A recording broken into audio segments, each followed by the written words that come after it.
Okay, so anyway, Chef Stefan, tell me how you first became a chef. It's quite simple. I grew up in a restaurant. My father is a chef, so it was like I grew up directly in the kitchen. It was like when I was 9, I was permanently in the kitchen. So as my father was like teaching me quite a lot of things. So in the end of the day, I just got the wooden spoon from him. It's just like the thing goes from generation to generation. So that's the main basic why I actually become a chef, I think. So your father is the one that was your greatest mentor? Yes, my first hero of all. So this will be your first and your very last to the very end as a chef. So, well, congratulations.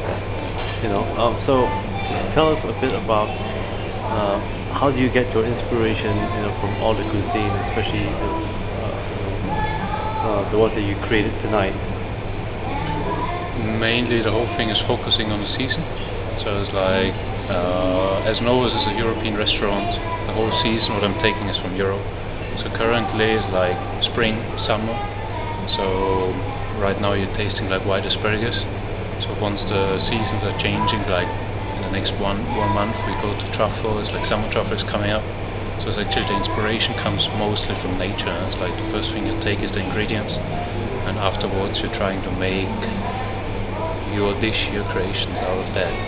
Wow, okay. Including the chocolates, right? The chocolate is not seasonal, but I'm a big fan of that brand of chocolate. This is a French brand, it's Valrhona.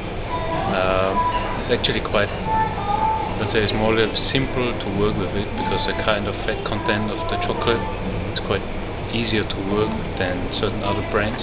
So you actually can do quite more with it. So that's the reason why actually the 5 textures, the 5 different chocolate percentages came out actually. So for the white asparagus, which part of the region do you prefer to use? The thing is, the white asparagus I'm using is either from Germany, Holland, or France. Where the most thing comes, I must honestly say, is Holland. Holland is the main thing I'm getting. And do you have any preference of the type of brand of chocolates you use? You mentioned Valrhona for dark and irregular chocolates, right? Yeah, the thing is, like, my chocolate is just like, I like Valrhona because it's first of all it's quite they have a huge variety. So it's like more than 20 different types of chocolate you can get easily every time. They have even more than that. I like the taste from Valrhona. I still like the more common kind of taste of chocolate, where certain different brands like Berry or Lindt is a little bit more sweet. So I actually prefer Valrhona. How about white chocolate? What sort of brand do you use for white chocolate? Also Valrhona. Also Valrhona. Valrhona, yeah. But white chocolate is the same, just without cocoa. It's just cocoa butter and the sugar. Yeah. It's like no solids, cocoa solids. And then for the meats that you use tonight, especially the Black Angus, where does it come from? The Angus right now comes is Australia. It's 200 days grain-fed beef from Australia. It's quite good in texture. It's not too fatty, but there's still a lot of the marbling of the fat. Is still there, but it's not too rich of fat. Yeah? It's like Wagyu beef. If you go too high in grades, it's becoming more mostly fat. Yeah. So it's when you go to Japanese people, or they love that kind of fat, they enjoy these kind of things. But the most people still don't want to eat too much fat. It's like everybody's looking on his own belly, and it's like don't want to do that. Do you have any preference of the kind of herb and vegetables that you use? Do you usually float them, or do you use it locally? Depends what it is. Like European turbs like arugula or arugula and like mescaline salad is not produced in Singapore mostly, so it comes either from Australia or comes from Europe. When it comes to herbs, Singapore is quite fast. Yeah, it's like Malaysia, so it's like you can get thyme and rosemary already in Singapore, but most things we actually intend from overseas. Okay. So, what sort of do you handle seafood as well? Do you have any liking for seafood? I do like seafood. The thing is that I don't use so much seafood over here. The things we have certain fish, but except of scallops and prawns, it's not much. It's like we have sometimes mussels, clams, lobster, but there's so many seafood restaurants in Singapore, who are really specialized to it, and they have the huge tanks they can really serve it fresh. So as long as I don't have really like a fish tank where I can my lobster or whatever, I can keep it in a fish tank until really somebody comes up to order it, then I will go ahead with that. What sort of foods, meat and or seafood do you like to cook? I mean, you have your own personal liking, I suppose, as a chef. For me personally, what I like to eat.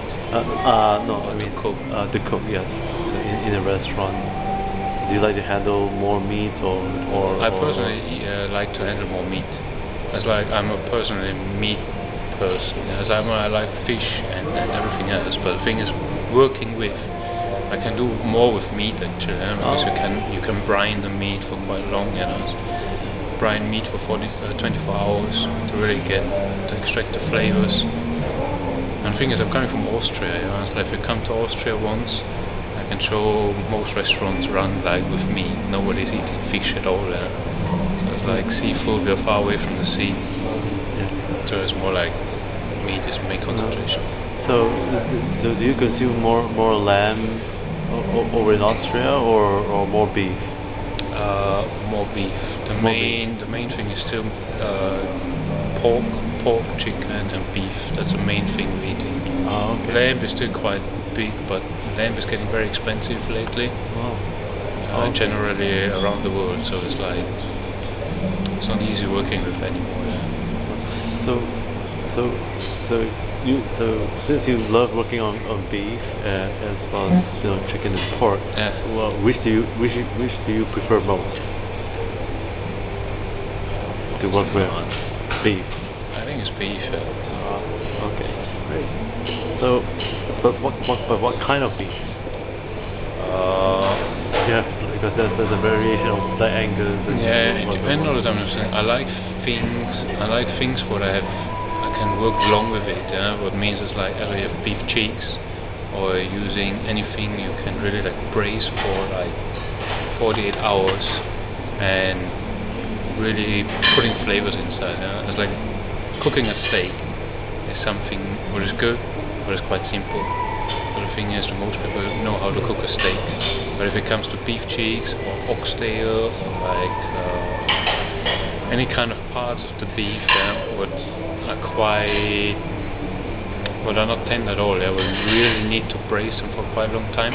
That's the kind of things I like actually to cook most. Is it true that Austria has a beef festival?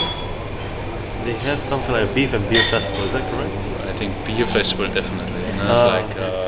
But they have all kind of festivals. It's like Austria is festival season. Once it's warm outside, everybody puts a grill on, and you put something on the grill, and then it's like a festival already. Great. Okay.